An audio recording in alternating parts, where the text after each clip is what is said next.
कोल्हापूर मुंबई उच्च न्यायालयाच्या कोल्हापूर सर्किट बेंचच्या विरोधातील याचिकावर सर्वोच्च न्यायालयाने गुरुवारी दिनांक 18 रोजी फेटाळली। कोल्हापूर सर्किट बेंचची स्थापना सर्वांना न्याय मिळवून देण्यासाठी घटनात्मक दृष्टिकोनाशी सुसंगत असल्याचे निरीक्षण न्यायमूर्ती अरविंद कुमार आणि NV अंजेरिया यांच्या पीठाने नोंदवली। या निर्णयामुळे सर्किट बेंचचे खंडपीठात रूपांतर होण्याचा मार्ग मोकळा झाला असून वकिलांसह पक्षकारांनी याचे स्वागत केले। कोल्हापूरसह 6 जिल्ह्यासाठी मुंबई उच्च न्यायालयाचे सर्किट बेंच कोल्हापुरात सुरू करण्याचा निर्णय सर्वोच्च न्यायालयाचे तत्कालीन सरन्यायाधीश भूषण गवई यांनी घेतला होता। त्यांच्या हस्ते 18 ऑगस्टला सर्किट बेंचचे उद्घाटन झाले आणि कामकाजही सुरू झाले। मात्र याविरोधात ॲडव्होकेट रणजित बाबूराव निंबाळकर यांनी सर्वोच्च न्यायालयात याचिका दाखल करून सर्किट बेंचच्या स्थापनेला विरोध दर्शवला होता। यावर न्यायमूर्ती अरविंद कुमार आणि NV अंजारिया यांच्या पीठासमोर गुरुवारी अंतिम सुनावणी झाली।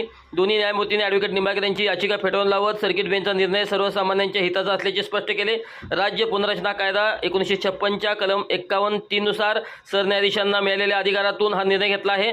त्यातून कोणाच्याही अधिकाराचे उल्लंघन होत नाही। उलट मुंबई उच्च न्यायालयापासून दूर अंतरावर असलेल्या पक्षकारांना न्याय मिळणे सुलभ झाल्याने निरीक्षण सर्वोच्च न्यायालयाचे नोंदवले आहे।